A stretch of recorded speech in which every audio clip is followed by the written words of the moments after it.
Tonight, Biden's continued defiance. I promise you, I'm okay.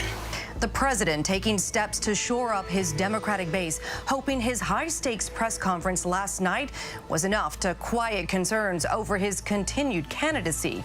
That as top House Democrat Hakeem Jeffries pens a letter to his members following a one-on-one call with the president. All of it coming just days before the Republican National Convention kicks off in Milwaukee as former President Trump looks to announce his VP pick. Plus, your motion to dismiss with prejudice is granted. The dramatic moments in a New Mexico courtroom as Alec Baldwin's involuntary manslaughter trial gets dismissed just days after a jury was selected and after the trial was expected to last until next week. The surprising move and what it means for the Hollywood actor. And 8 years and $1.5 billion later, is the water in Paris's Seine clean enough for the Olympics in just a matter of days? We take you to Paris to find out where all that time and money went and what it means for the biggest sports competition in the world.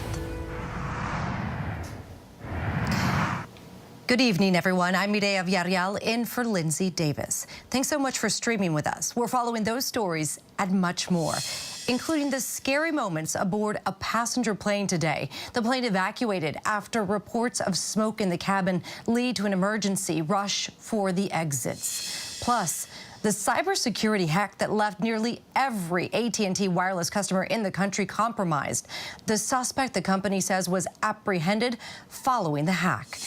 And Gypsy Rose Blanchard opens up about her next steps in life. But we begin with the bombshell ruling in Alec Baldwin's manslaughter trial, which ended in dramatic fashion. The court concludes that this conduct is highly prejudicial to the defendant. The jury has been sworn, jeopardy has attached, and this disclosure during the course of trial is so late that it undermines the defendant's preparation for trial. The sanction of dismissal is the only warranted remedy. The jury has been sworn, jeopardy has attached, and a mistrial would not be based upon manifest necessity. Further, the sanction of dismissal is warranted in this case.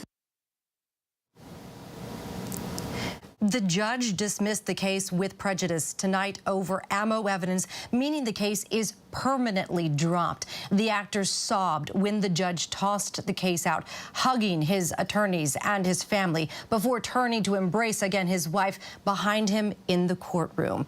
It was a stunning turn of events nearly 3 years after the deadly shooting on the set of the movie Rust, when Baldwin was holding the gun that went off during a rehearsal, killing cinematographer Haley Hutchins. ABC's Mola Lenghi leads us off tonight with the dramatic developments from the courthouse in Santa Fe, New Mexico. Mola, what is the latest that you are learning from there right now? Tonight, a stunning and dramatic end in the trial for Alec Baldwin, charged with involuntary manslaughter for the fatal shooting of cinematographer Haley Hutchins on the set of the film Rust. Judge Mary Marlowe Summer dismissing the trial with prejudice. Your motion to dismiss with prejudice is granted. Baldwin breaking down and sobbing in court after the judge's ruling. The shocking decision coming after a contentious day in court as Baldwin's attorneys asked the judge to throw out his involuntary manslaughter case. They buried it. They put it under a different case with a different number. During a pretrial hearing this morning, the defense claiming Santa Fe County investigators were given ammunition back in March by a retired police officer who alleged the ammunition matched a batch of bullets from the Rust movie set and may have been connected to the bullet that killed cinematographer Haley Hutchins. This is critical evidence in the case that was never disclosed to us. It's time for this case to be dismissed, Your Honor. But the prosecution pushing back today, arguing those rounds did not match the bullets on the set, and that the defense was in fact aware of them. So this is a wild goose chase. This has no evidentiary value whatsoever. Prosecutors also alleging that the retired police officer who turned in those bullets, Troy Teskey, is a family friend of convicted armorer Hannah Gutierrez and likely has ulterior motives. And tonight, the judge having this tense exchange with the lead investigator about if the prosecutor was involved in that decision not to enter the ammo into evidence. When you say that there were discussions and the decision was made by all of you to put that ammo in a separate file, right? Is that correct? You said that? Yes, ma'am. Was Ms. Morrissey part of that discussion? Yes. Thank you. In a dramatic twist, that prosecutor then taking the stand as her own witness. I was not aware at that point in time that a doc report would not have the same case number as Rust. I was not aware at that point in time that it would not be linked to the Rust case number. Mola Linky joins us now from Santa Fe. Mola, you and your crew have been closely following this case for a while. You were in the courtroom when all of this was developing this afternoon. Speak to me about the emotion in that courtroom today. Yeah, Maria, the emotion, the tension, the drama, it was all thick in the air as the judge was reading that ruling. Alec Baldwin's wife literally sitting on the edge of her seat, leaning forward, waiting for the ruling to come forward. Alec Baldwin sitting up straight at the defense table, laser focused on the judge. Gasps from the entire gallery once that judge made that ruling. And of course, after she ruled, Baldwin very emotional, tears, sobbing, embracing his wife, his family, his brother and his sister also in the gallery, also very emotional. Even his defense attorney, Alex Spiro, getting emotional after that ruling. And as you mentioned, that with prejudice ruling, that dismissal with prejudice ruling, meaning the state cannot refile these charges against Alec Baldwin. So after nearly 3 years, and of course that deadly tragedy, Alec Baldwin finally free from this very high-profile legal ordeal, Medea. And Mola, one follow-up question to you as you were talking about what was going on in the courtroom. We obviously saw the Baldwin family there behind him. Were there other people, though, from the community or from the movie set, anybody else from even Hannah Gutierrez Reed's family, anybody else in that courtroom that you saw give a different emotion? There, throughout the week, have been people representing some of the families, representing Helena Hutchins' family, for example. Gloria Allred, the very high-profile attorney, was out here sort of speaking on the family's behalf. So there have been other voices out here, if you will, but certainly overwhelming. It has been the Baldwin group against the state, if you will, Maria. All right, Mola Lenghi, thank you so much for all of your reporting. We're joined now by ABC News legal contributor and trial attorney Brian Buckmeyer. You have been watching this all day, Brian. This is a pretty surprising turn of events. Let's start with the basics. What does a dismissal with prejudice mean? So a dismissal can happen in many ways, but it's either with or without prejudice. With prejudice means that the prosecution cannot refile those cases. And the reason for that is because, as we heard from the judge, jeopardy has attached. And what we mean by that, many people hear the phrase double jeopardy, that you cannot be tried for the same case twice. Once a jury is impaneled in a jury trial, jeopardy attaches, so it starts. And if there's any kind of massive error, like we saw today, the prosecution cannot refile that case. This is the equivalent as if 12 jurors of Alec Baldwin's peers found him not guilty. You know, Brian, we saw a pivotal moment where the judge was talking to not just the investigator, but the prosecutor as well. And then we saw the prosecutor take the stand today. How unprecedented is that kind of a moment? Let's put it this way. I've been a public defender in Brooklyn at the Legal Aid Society for about 9 years. I'm in private practice now. I've been watching thousands of trials as a law and crime host and also as ABC. This would probably be the second time. I know we saw it already in Georgia, where a prosecutor takes the stand and testifies. This is extremely rare. I cannot emphasize how rare that is. But I think by the time she took the stand to try to fight for her own case, this was already a lost cause. Once the investigator said that she and others, including Prosecutor Morrissey, were in a room and decided to put this evidence in a separate file, in my mind, that was it. You know, the prosecutor tried to say, I think during this hearing today, but then also afterwards, that she didn't even know that this evidence existed until today. You know, we're talking about a bullet. You know, it doesn't say whether or not Baldwin committed involuntary manslaughter or not. So why did it cause the case to be dismissed, this one small piece of evidence? Yeah, so the defense made the argument that this is what's called a Brady or Giglio violation. Brady is about evidence that is exculpatory. It could prove that you are innocent. Giglio takes Brady and then goes a little bit further. It allows you to have evidence that you can say that a witness might be biased or is incorrect or that their testimony should not be considered. What is at the heart of this case is Alec Baldwin's constitutional rights, that the prosecutor should have handed over specific evidence in a proper time so the defense can make a proper defense for him. This evidence wasn't about the guilt or innocence of Alec Baldwin. And if I can, just for a moment, that's a bit of a heartbreaking point, because in one sense, this is great for Alec Baldwin. He is not guilty. This case is not coming back. But the victim's family of Helena Hutchins and even Joel Souza, they have missed their opportunity to have this case brought before a jury because a prosecutor simply didn't email a piece of information. And so while I think there's a time for jubilation for Alec Baldwin, my heart also does break for the victim's family here because they missed justice because a prosecutor really dropped the ball here. One last question, bottom line. Is Alec Baldwin legally out of the woods? I mean, is there any potential for even a lawsuit at some point? So there are civil lawsuits still going on against Alec Baldwin, the set of Russ, and other producers by the families of the victims. And so that will continue. But from a criminal standpoint, Alec Baldwin will not serve any time in jail for the acts that were accused of him in this, the Russ set, and the shooting of Helena Hutchins, as well as Joel Souza. Civil cases will still continue, but they don't have the strength behind it of saying that he was found guilty in a criminal case, which has much higher burden than that of a civil case. So the civil cases will continue. This ruling won't affect it because it's based on a constitutional violation and not something about a lack of evidence. Some people may call it a loophole, but protecting people's constitutional rights, that's why this country is so great when it comes to the Constitution and those who fight for it. All right. Once again, Brian Buckmeyer, thank you so much for all that perspective. Definitely helpful. Now to the latest Democratic division, riling up Washington. Another House Democrat calling for President Biden to step aside in his bid for another 4 years in the White House. That brings the total to 20 now, a small number when you're considering the more than 200 Democrats in the House, but still significant with the latest California Representative Mike Levine, who says it's time for the president to pass the torch. The congressman directly calling on Biden to step aside on a call with the Congressional Hispanic Caucus. One member telling ABC News the call went off the rails at one point. Meanwhile, all eyes turn to next week's Republican National Convention in Milwaukee, where suspense is growing on the ground as to who the former president will tap to be his running mate.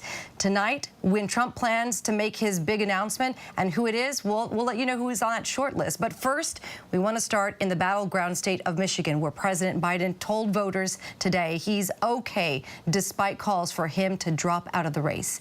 ABC's chief White House correspondent Mary Bruce reports from Detroit. This is an important moment. President Biden in battleground Michigan tonight talking to supporters at a grill in Detroit, reassuring them he has what it takes to do the job, describing his conversations with foreign leaders at the NATO summit. Every one of those foreign leaders you saw on television with 32 members of NATO, I'm going to say something outrageous. I'm the guy that pulled NATO together. I was able to expand it. Every time I leave them, they go, you gotta win. Because the other guy says, anyway. But we have real opportunities. And so we got to finish the job. And I promise you, I'm okay. Thank you. But the unrest among Democrats only growing.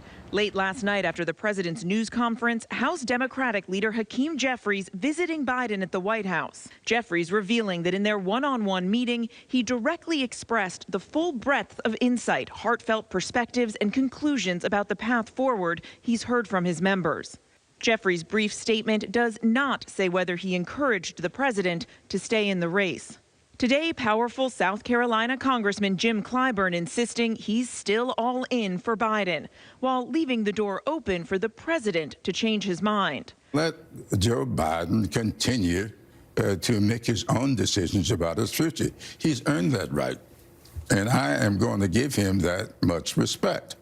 If he decides to change his mind later on, then we would respond to that. We have until the 19th of August to open our convention. And when asked about Vice President Kamala Harris, I'm with Joe Biden. And if he were to change his mind, I would be all in for the vice president. Today, the president working the phones to shore up support. A source telling us that in a call with the Congressional Hispanic Caucus, Congressman Mike Levin of California told Biden directly to get out of the race. But the president insists he's still the person best positioned to beat Trump. I'm the best qualified to govern, and I think I'm the best qualified to win. But there are other people who could beat Trump too. But it's awful start from scratch. He says there's only one thing that could get him to drop out. Unless they came back and said, there's no way you can win. Me. No one's saying that. No poll says that. And Mary, we just heard the president talk a little bit about the polling. What does the latest polling say right now? Well, Maria, the latest polling does show that this race is locked in a dead heat, with President Biden recovering a bit nationally since the debate. But Donald Trump is leading in key battlegrounds. And for many Democrats, that is deeply concerning, Maria. All right, Mary Brees, thank you for your perspective once again.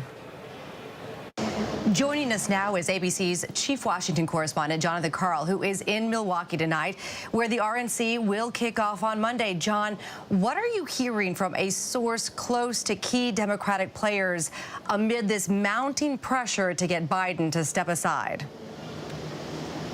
Hey, Maria, what I'm hearing is obviously Biden is dug in. You've heard that in his public pronouncements. But he is facing increasing opposition from nervous Democrats, pleading with him, pleading publicly, in some cases privately, to get out of the race. We reported yesterday about the meeting that was held with Democratic senators up on Capitol Hill with the senior campaign officials. What I'm told about that meeting is that there were only three of the Democratic senators that actually stood up and said that they believed that Biden should stay in the race. Just three senators. The other thing that I'm hearing is that Biden's inner circle has really tightened. They're closing ranks, is the way one senior Democrat put it to me. Really just a handful of his closest aides are involved in any sensitive conversations about any of this. These are aides that have been with him in some cases since he was a senator and for many years as a senator. It's Steve Ricchetti, it's Mike Donnellan, it's Bruce Reeds. For anybody who's covered Biden over the years, you know these names because these are people that have been around him, have been top advisors. But I spoke just recently with another very senior figure in this campaign who says they have not spoken to spoken to Joe Biden since shortly after the debate. He's really closed ranks, very insular, and at this point, very dug in that he's staying in the race. John, you are in Milwaukee with a purpose, so let's talk about the RNC. Talk a little bit about the suspense that has been building for the last 2 weeks since the debate, really, about Trump's VP pick. What has he said so far about who it could be, the timing, and I know you have a short list, so you've got to share it with me. It'll just be between the two of us. Of course. You know, look, I for a long time thought this was going to be Doug Burgum was going to be the pick, the governor from North Dakota. It still could be. He's still very much on the short list. I think he might have peaked a little too early. If you talk to people close to Trump, the consensus pick seems to be J.D. Vance. I'm not so sure that's going to play out. Marco Rubio is still in play. Trump himself mentioned the name Tim Scott, which we hadn't heard mentioned for a while. I don't really think Tim Scott is still on the short list. But what was interesting is Trump said there are 4 or 5, and then he listed 4. So I still think, Maria, that there is a possibility with Donald Trump that it could be somebody that we're not talking about.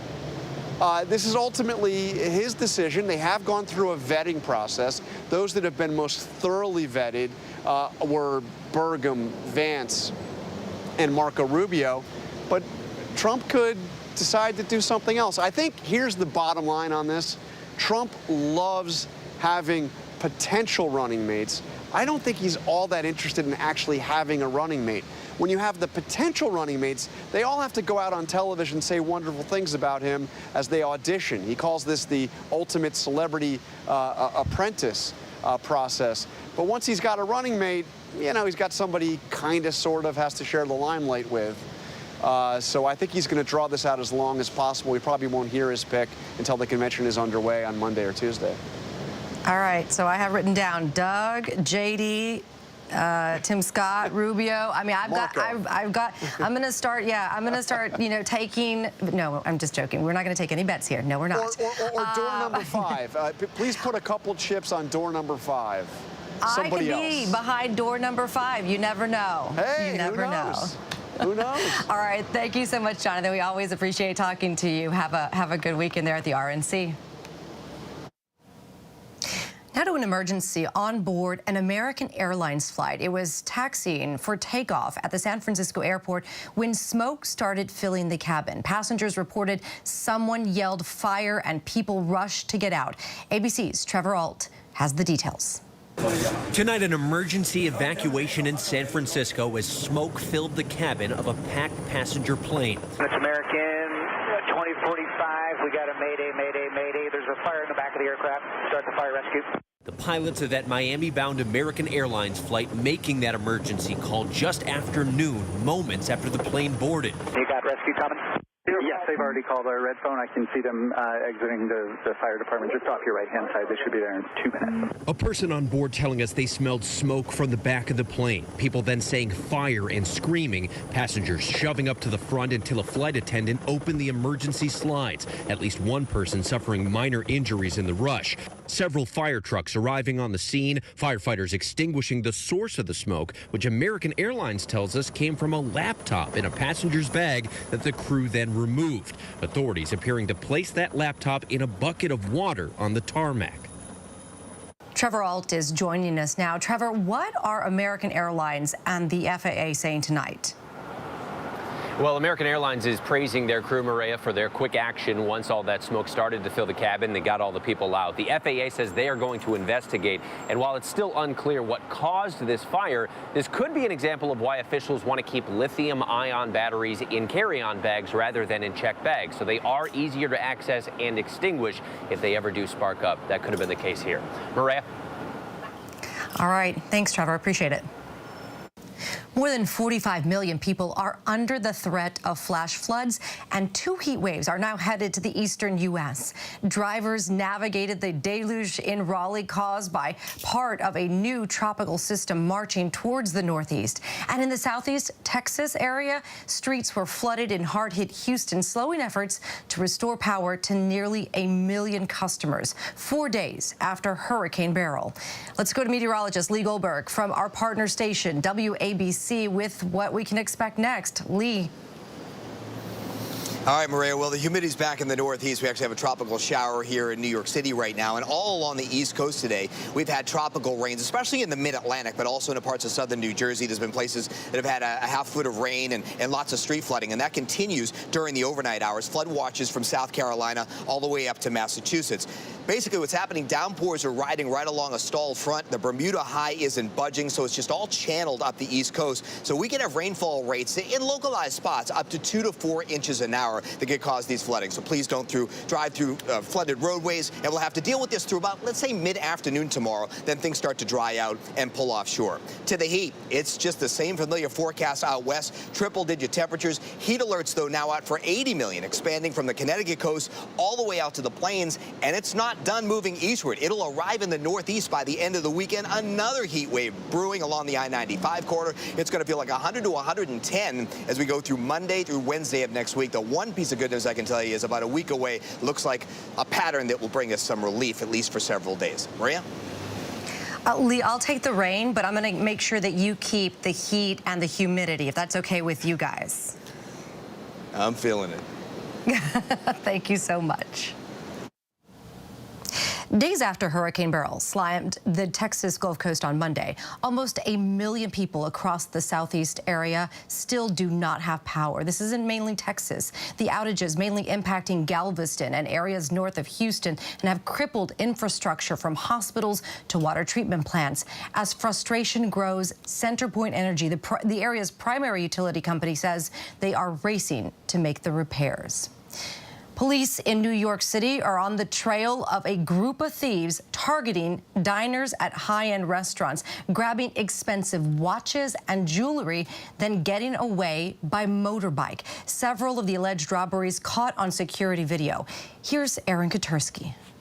Tonight, the NYPD is looking for the suspects seen here, allegedly stealing from customers outside a Brooklyn restaurant, and now wanted in a string of brazen robberies. Authorities accusing them of targeting diners at high-end restaurants, holding them at gunpoint and stealing luxury watches and jewelry before speeding away on motorbikes. I saw the gun in his hand, this silver little gun, and he pulled it out and he just said, "Rolex, Rolex, Rolex. Give me your Rolex."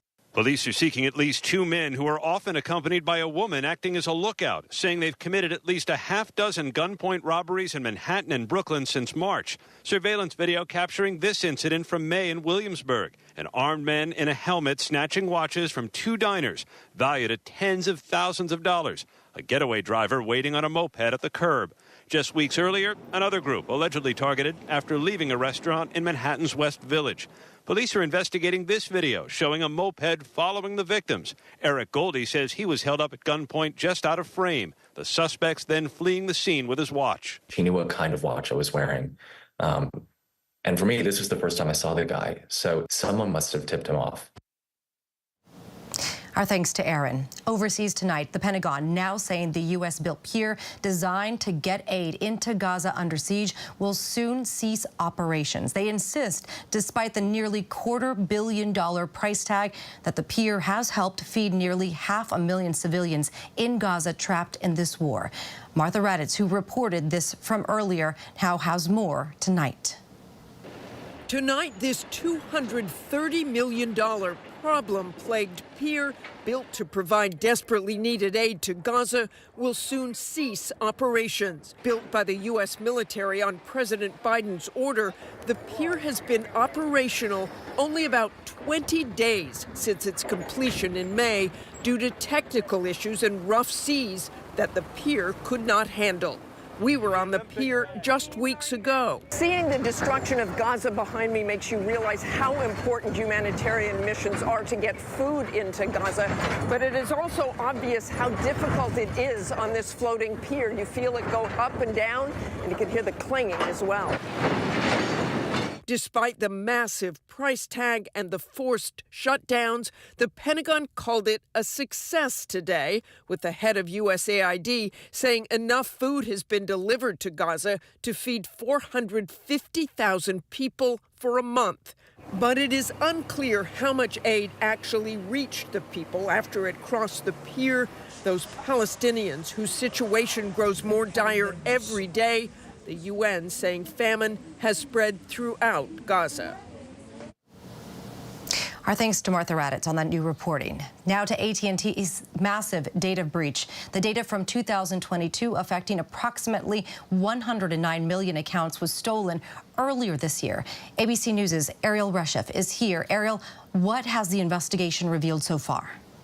Maria, AT&T says hackers stole call logs and texts from nearly all of its wireless customers back in April, that breach impacting roughly 109 million accounts. Now, the company says that the data from 2022 does not contain the content of the calls or texts or any personal information like social security numbers or birth dates, but hackers did gain access to phone numbers, which could then be linked back to names. The Justice Department confirms it is investigating, and it granted AT&T permission not to release any information about this breach until now, citing national security concerns. Now, AT&T says that it's working to notify anyone who may have been impacted by this breach. It also says it has taken steps to try to prevent access to that data in the future. The company says that it understands that at least one person has been apprehended. Maria? All right, Ariel Reshef, thank you so much. A 6-year-old boy in Ohio was left without a mother Thursday morning after she died trying to stop her car from being stolen with her son inside. Take a look. Hey, buddy. Do you know who took the car? Who was driving?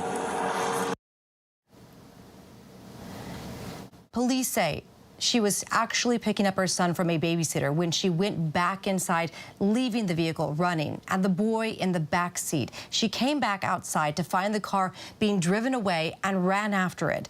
She was then struck by that car. Police tonight are looking for 2 men who fled the scene. Still much more right here on Prime to get to. Coming up, a SpaceX rocket fails, resulting in 20 satellites orbiting at half the intended height. What will happen when they come down? But next, Paris has poured billions into cleaning its Seine River to allow athletes to swim in it for the first time in a century. But will it be ready? We'll have more on the massive effort coming up. Whenever news breaks.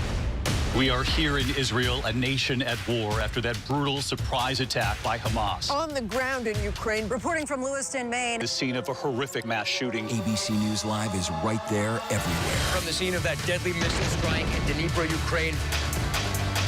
Reporting from the earthquake in Turkey. In rolling forth, this tornado tore through this little town. From the most devastating disaster in Hawaii. From Charleston, South Carolina, on the 2024 campaign trail. In Iceland. Let's go. Traveling with the president in Mexico City. Wherever the story. From the front lines from southern Israel. Outside the Gaza Strip. In Beirut. From the FBI. Reporting from the nurses on the picket line. Here at 10 Downing Street in London. Streaming live to you. Wherever the story is. Wherever the story is. Wherever the story is, we're going to take you there. You're streaming ABC News Live. ABC News Live. You're streaming ABC News Live. ABC News Live. Streaming free everywhere. America's #1 streaming news. First thing in the morning. There's a lot going on. We're still in a flash flood warning. To catch you up with what happened overnight. Police in riot gear arresting dozens of protesters. What's happening today? Escalating tensions in the Middle East. What people are talking about. The migrant crisis. Fast, straightforward. With some fun in between. Check out the Gator on the 17th hole. The buzzkill in baseball. First thing in the morning. America This Morning. America's #1 early morning news. On ABC News Live. What does it take to be the most watched newscast in America? We are part of an operation. Is this our Combat Operations Center? We're approaching the gate. Militants came in from different directions. Nuclear reactor. So you have a couple loaded and ready to go. The house is destroyed, but the flag. Not a carrying it. How important it made to USA. Great work. Hi. Appreciate you. Thank you. Ismail? David. I'm David Muir. I know who you are. You Watch do? you every night. ABC's World News Tonight with David Muir is America's most watched newscast. If you were coming of age in the 1980s, the Brat Pack was near the center of your cultural awareness. But for those of us experiencing it from the inside, the Brat Pack was something very different. The critics agree. Hated the Brat Pack. What a disaster. Why did we take it as an offense? I'm not going to say we were the Beatles or anything. Well, we didn't fill Shea Stadium. 1985? I think we could have. There is a price to be paid every time a survivor shares their story. I will not be silenced. Do you feel the church accepted abuse? I wouldn't say accepted it as so much pretended it didn't exist. Yep, that's him. Yep. Ready? Kira Phillips with ABC News. Does your church protect sexual predators? The powerful new Impact by Nightline. Secrets of the 2x2 Church. There's nothing pretty about hearing this. Now streaming on Hulu. Welcome back. In Paris tonight, the excitement is growing as the Olympic Games kicks off there 2 weeks from today. And Paris's famed Seine River will be at the center of the attention. The opening ceremony will go down the iconic river, and officials have poured billions of dollars into a specific effort to clean the river to allow athletes to swim in it for the first time in a century. In tonight's Prime Focus, our Inez de la Quetara looks at the massive effort and the serious questions some are raising. Will the river be safe to swim in? This is what the Olympic Committee and French officials are hoping to achieve in a few weeks' time. Olympic athletes taking the plunge during a triathlon test event in the iconic River Seine in Paris. A remarkable sight, as swimming in the Seine has been banned for over 100 years due to unsafe water conditions. Paris officials spending 8 years and a whopping $1.5 billion to clean it up in time for the Olympics, where they hope to hold the triathlon and open water swimming events. But with just about 2 weeks to go until the Summer Games, it's still unclear whether all that time and money spent will mean it's safe to swim in the Seine. Subsequent test events have all been scrapped out of safety concerns. Even the Paris mayor's own promised swim in the river was canceled due to high levels of E. coli, a type of fecal bacteria in the water. Anybody want to come in? But outliers like 75-year-old Joel Stratt-McClure are undeterred, testing out the waters on the 4th of July. I've come back here to take a swim in the Seine before the Olympics. I'm very impressed with everything the French have done to try to clean up this river, which is filthy, and want to celebrate it. If things go really bad and I don't survive this swim, it will at least give an alert to the American and other swimmers in the triathlon that maybe they shouldn't do it. What we're looking at here is a graph of our measurements of the Seine River quality. Dan Angelescu's company Fluidian has been testing the Seine's water quality since 2016, and every day since early April. In light blue, we have the rainfall. You see that every time you have a rain event, generally the bacterial levels tend to increase, sometimes significantly. You know, they come in the tenth of thousands. Heavy rains can cause sewage to overflow into the river. Like on June 18th, where after several rainy days, E. coli levels in the Seine jumped to roughly 10,000 colony-forming units per 100 milliliters, more than 10 times the safety limit. What we've seen year after year is that these big storm events, especially if they come after a long dry period, they can really make water quality degrade significantly. So you can have bacterial levels that are in the hundreds and they go up in the 100,000 range, for example. And it stays there for a couple of days and then it drops down again and, you know, water quality improves again. To cope with possible rain, Paris officials spent millions building new infrastructure, like this massive storage tank capable of holding the equivalent of up to 20 Olympic swimming pools. The hope is it'll prevent sewage overflow from contaminating the river during heavy rains. So on a day like today, the water clearly doesn't look too enticing, and it is weather that's going to play a factor here. Rain can actually cause the bacteria levels to surge, while sunshine can kill it. According to the latest findings published by Paris City Hall, the last week of June saw just 4 days when the water was clean enough to swim in, according to European standards, and no days when it was clean enough to swim in, according to U.S. standards. At the end of the day, it's the Olympics, and the safety of the athletes has to come first. Ivan Puskovich is only the 5th American man to ever qualify for the Olympics in open water swimming. He's been training his whole life to get to this point. He says athletes have been told their events might be delayed by a few days should the water quality not be good enough to swim in. My biggest fear with regard to the Seine is that we suddenly find ourselves a few days out from the event and the organizers say, okay, this actually isn't going to be able to happen because of the water quality. At the Rio Games in 2016, a number of athletes reportedly fell ill after they were forced to swim in the polluted Rio Bay. There was a lot of news about the water, that it's not healthy and not good for you, but I'm still alive, so... Puskovich now joining other athletes like Brazilian open water swimmer Ana Marcela Cunha, calling for organizers to come up with a backup plan. For months, Paris officials insisted there would be no plan B. So there's no plan B? No plan B. We don't need a plan B. We just need the good weather. And we're sure it will be the case in summer. But perhaps finally bowing to pressure, days before the Olympics, organizers did reveal contingency plans.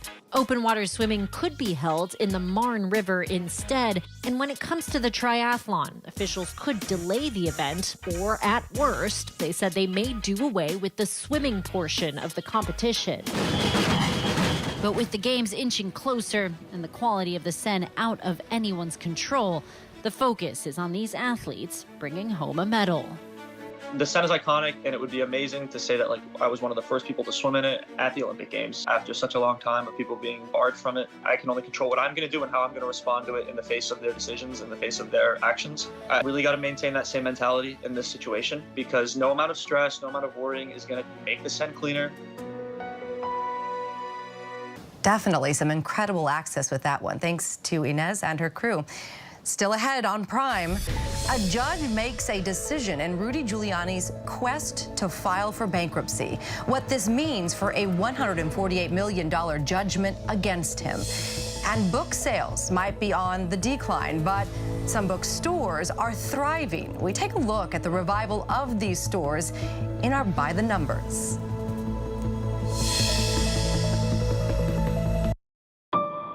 What does it take to be the most watched newscast in America? An operation to capture ISIS fighters. Is this our Combat Operations Center? We're approaching the gate now. Militants came in from 4 or 5 different directions. Operational nuclear reactor. So you have a couple loaded and ready to go. The house is destroyed, but the flag, there's not a tear in it. Not a tear in it. How important is this label right here, Made in the USA? Look at your smile. You're proud of this. I love this. Great work. Hi. Where are you? Where are you? Appreciate you. Thank you. David, good to meet you. Ismail? David. David. Yes, yes. I'm David Muir. I know who you are. You Watch do? you every night. ABC's World News Tonight with David Muir is America's most watched newscast. Whenever news breaks, We are here in Israel, a nation at war. In Rolling Fork, this tornado tore through this town. From Lewiston, Maine. The scene of a horrific mass shooting. From the scene of that deadly missile strike. ABC News Live everywhere. In Iceland. Let's go. On the 2024 campaign trail. Here at 10 Downing Street. Wherever the story is, we're going to take you there. You're streaming ABC News Live. ABC News Live. You're streaming ABC News Live. ABC News Live, streaming free everywhere. They call him the Beauty Queen Killer. He's targeting young women in malls. I am single. I want to enjoy the company of a member of women. He tortured me. How did she survive 9 days of terror? The word accomplice came up. Nobody knows the real story. The Beauty Queen Killer, only on Hulu. First thing in the morning. There's a lot going on. We're still in a flash flood warning. To catch you up with what happened overnight, police in riot gear arresting dozens of protesters. What's happening today? Escalating tensions in the Middle East. What people are talking about, the migrant crisis. Fast, straightforward. With some fun in between. Check out the Gator on the 17th hole. The buzzkill in baseball. First thing in the morning. America This Morning. America's #1 early morning news. On ABC News Live. Why do so many people start their day here? From ABC News, this is Start Here. To be in the know and get a different take on the day's top stories. A lot of news today, so let's get into it. Listen now to the Daily News Podcast honored with 4 Edward R. Murrow Awards and see why the New York Times calls it a news podcast worth listening to. Start Here, ABC News. Make it your daily first listen. Now, that's a part of the story I bet you didn't see coming. Wherever you get your podcasts, Start Here. Here's to good mornings in America. Can you feel the love? Oh, yeah. Mornings that inspire, filled with hope, kindness, joyous surprises, and so much fun. This is crazy. This is absolutely crazy. Start your day with Good Morning America's Ray of Sunshine, highlighting the best of America and helping Make dreams come true. Wow. I'm just so happy. It's so good. get ready to smile and put the good into your morning, America, because You know what will make the morning better? A little ray of sunshine. Reporting from the Normandy coast for the 80th anniversary of D-Day, I'm David Muir. Wherever the story is, we'll take you there. You're streaming ABC News Live. The summer means barbecue, vacations, camp for little ones, and if you're lucky, a really good book. While book sales might be declining nationwide, independent bookstores ironically seem to be thriving. Here's a look at the revival of indie bookstores in this evening's By the Numbers. The number of independent bookstore companies belonging to the American Booksellers Association nearly doubled in a 7-year period from 2017 to 2023. More than 2,400 independent companies can now call themselves official members. Those companies operate more than 2,800 individual stores. A side note, more than 4,300 books were banned from schools in the last half of 2023, according to the free expression group PEN America. And many new independent bookstore owners say that's one of the reasons why they set up shop. Barnes & Noble does remain the largest brick-and-mortar bookseller in the U.S. with about 600 stores, only 10% fewer than a decade ago. Nonetheless, the bookstore business isn't what it once was. Bookstore sales dropped 5% last year and more than 25% in the last decade, according to the Department of Commerce. And it might be 2024, but print books still outsell ebooks 4-1, though ebook sales rise steadily with each passing year. And much more ahead on Prime right here. A young woman's disappearance leads to a story of intrigue and a closer look at society. Actor Ilan Noel tells us about his new show, Lady in the Lake. Whenever, wherever news breaks, it's so important to always remember that lives are changed. Here in London, in Buffalo, Uvalde, Texas, Edinburgh, Scotland. From Poland once again tonight. Thank you so much for streaming with us. Ukrainian refugees here in Warsaw. Do you think you'll ever be able to go back home? We're heading to a small community outside of Mexico City. Splintered houses and splintered lives. And the magnitude of the devastation.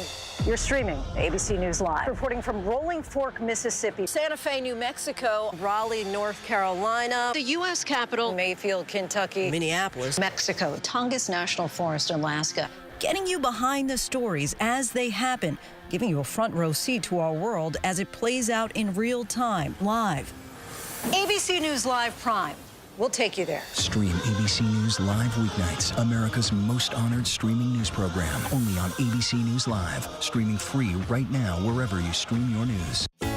First thing in the morning. There's a lot going on. We're still in a flash flood warning. To catch you up with what happened overnight. Police in riot gear arresting dozens of protesters. What's happening today? Escalating tensions in the Middle East. What people are talking about. The migrant crisis. Fast, straightforward. With some fun in between. Check out the Gator on the 17th hole. The buzzkill in baseball. First thing in the morning. America This Morning. America's #1 early morning news. On ABC News Live. Whenever news breaks. We are here in Israel, a nation at war. In Rolling Fork, this tornado tore through this town. From Lewiston, Maine. The scene of a horrific mass shooting. From the scene of that deadly missile strike. ABC News Live everywhere. In Iceland, let's go. On the 2024 campaign trail. Here at 10 Downing Street. Wherever the story is. We're going to take you there. You're streaming ABC News Live. ABC News Live. You're streaming ABC News Live. ABC News Live, streaming free everywhere. There is a price to be paid every time a survivor shares their story. I will not be silenced.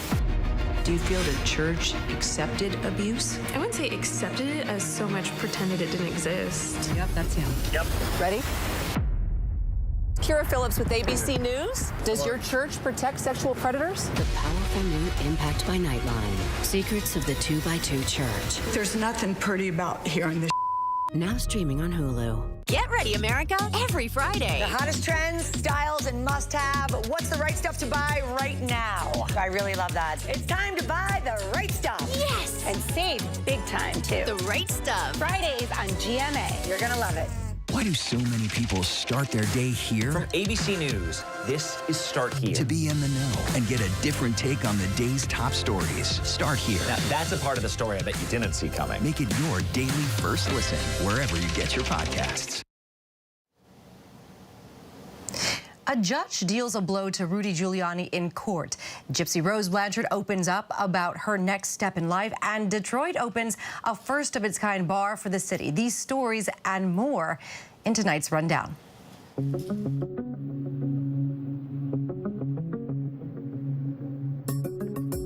Rudy Giuliani has lost his bid for bankruptcy protection. A federal judge threw out the case, citing Giuliani's repeated failure to be transparent about his finances. The former New York City mayor and lawyer for Donald Trump filed for bankruptcy after 2 Georgia election workers won a $148 million defamation case against him. Sharita Greer, an American tourist charged with bringing ammunition to Turks and Caicos, avoided jail time in her sentencing on Thursday. Greer was fined $1,500 and given a 23-week suspended sentence. Greer was visiting Turks and Caicos with her daughter for Mother's Day when police said officials found 2 rounds of ammunition in her bag at the airport. A SpaceX rocket has failed for the first time in nearly a decade, putting 20 of the company's global satellites in an orbit so low that they're likely doomed to fall through the atmosphere and burn up. It all happened when the Falcon 9 rocket blasted off from California on Thursday night, carrying 20 Starlink satellites. Several minutes into the flight, the upper stage engine malfunctioned. The FAA ordered SpaceX to fix the issue before any more flights. No mention of when the satellites might come down. Gypsy Rose Blanchard says a doctor warned her about fertility issues, so news she and her boyfriend, Ken Erker, were expecting came as a shock. Blanchard was released from prison in 2023 after serving 8 years for plotting to have her mother, Claudinia Dee Dee Blanchard, killed after years of abuse. Her mother had forced her to undergo unnecessary surgeries, shaved her head, and kept her in a wheelchair with a feeding tube for much of her childhood. All of those little milestone moments that make life worth living, I didn't get to have that. And so I want my child to have all of the things that he or she could ever want in life. Rookie sensation Paul Skeens of the Pittsburgh Pirates will start for the National League at Tuesday's All-Star Game in Arlington, Texas. The right-hander, 22, was the #1 pick in the 2023 draft and has started only 11 games in the major leagues. He becomes just the 5th rookie pitcher to start the All-Star Game, the first in nearly 30 years. Detroit celebrated the opening of Barkside, the city's first dog bar and park. As long as your pet is neutered and their vaccinations are up to date, you can bring your 4-legged friend to the bar with you. The bar employs referees that make sure all the dogs play nice. Staff picks up after dogs and refreshes water bowls. All the owners have to do is sit back and enjoy the cold beverages. You may recognize our next guest from his standout role in HBO's Insecure, but now he's taking on a new challenge as a pivotal presence in a new thrilling series set in 1960s Baltimore, surrounding the disappearance of a young woman. Let's take a look. Now you wanted those same dreams to rewrite it. But why did you need to drag my dead body into it? This is not your high school newspaper, Natty. People's lives are at stake.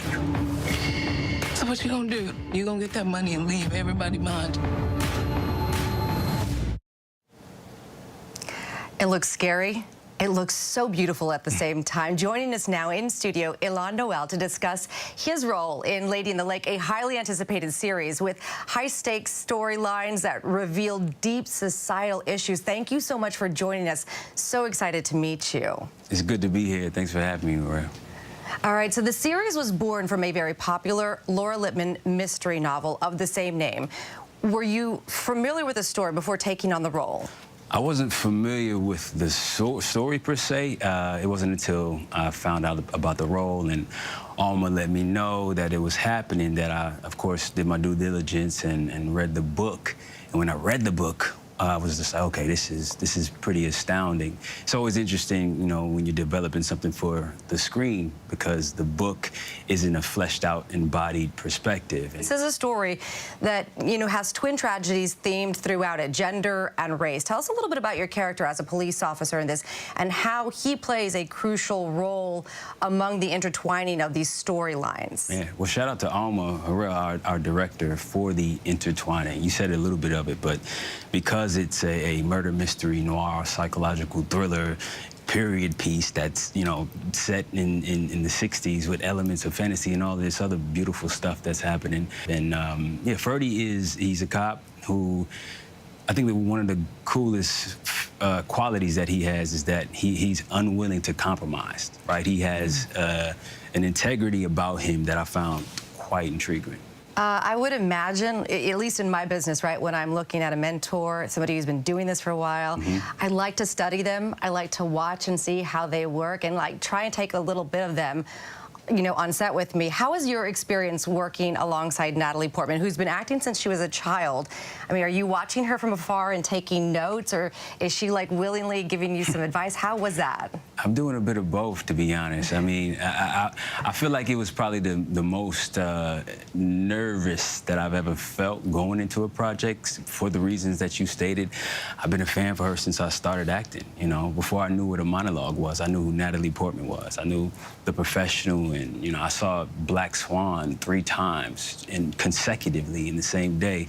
So to be acting out opposite her and have a front row seat to what she does so effortlessly was mind-blowing. Do you want to pivot just a little bit to another exciting moment in your career right now, the Call of Duty franchise? Hey. Your voice will be starring in the eagerly anticipated Black Ops 6. How does voice acting for a video game differ from what you are doing on the screen right now, what we're talking about right now? It's deceivingly tough, simply because of the fact that it's just your voice for the most part. You're not able to rely on your mannerisms when you're in a voiceover booth. You know, you're not able to rely on maybe an expression that might be on your face. It's all your voice. So to communicate the nuance of emotion through the voice was challenging. To do it at this caliber was you know, just an incredible opportunity for me to have, and it made me one of the coolest cousins to my younger cousins in my family. So I got that little familial cachet that I'm walking around with my head high at Thanksgiving. Yeah, walking around with some swag over that, I would imagine. Now, did I hear right? You are a gamer yourself? I am. I mean, gaming was escapism for me when I was growing up. I spent most of my hours not studying, you know, playing games, and to be on the cover of one of the biggest games now is just, you know, a dream come true. All right, well, Alon, thank you so much for sharing with us and staying with us today and answering all these fun questions. Lady in the Lake starts streaming globally on July 19th on Apple TV+. Thanks again. And that's our show for tonight. I'm Mireya Villarreal. ABC News Live is here for you all night with the latest news, context, and analysis. You can always find us on Hulu, Roku, Pluto TV, the ABC News app, and of course, always on abcnews.com. Have a great weekend.